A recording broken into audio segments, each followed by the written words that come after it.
God showed up and revealed himself to him. Is it 3 times now? He had a dream. He had another dream, and he was given over to a reprobate, fallen state of mind, where he became as an animal for many years, 7 years or 7 times, as the scripture states it.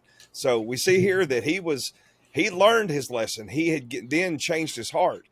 Little by little, his posture changed to where he was shown who God was, but it took a hard fall. Bible talks about pride comes before a fall. This is what the telltale sign of what happened. Y'all have anything else to talk about on this first set of scripture? Yeah, I mean, something that stuck out to me is, I'm going to bring this like Michael, kind of the modern analogy here is, Seth, you and I had the same grandfather, right? Yeah. And that would be the equivalent of our grandfather having faith in God because of the encounter that he had, sharing his faith with us, and then us completely slapping God in the face and being like, "Yeah, I understand what you have seen and what you have done, but these goblets have been here for however many years, and now we're just looking at it. They're just goblets. It doesn't mean anything. Just because you had an encounter with this God doesn't mean that I have the same kind of mentality or thought process toward it. I don't have to worship this God because we have many." Yeah.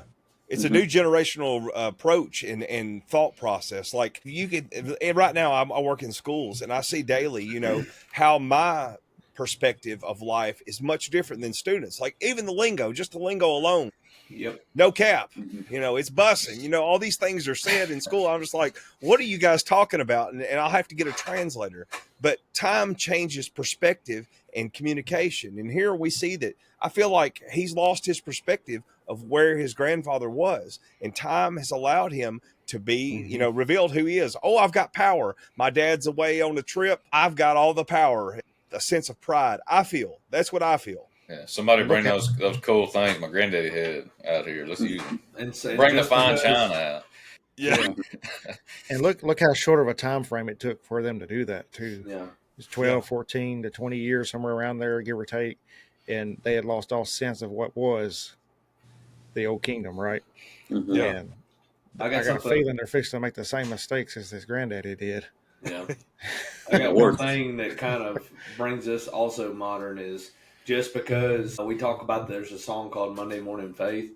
Just because I don't want to live on my mother's faith, or I don't want to live on my father or my grandfather's faith, Nebuchadnezzar's faith in God had nothing to do with his grandson, with Belshazzar's faith. So his faith in God is completely determined in his own.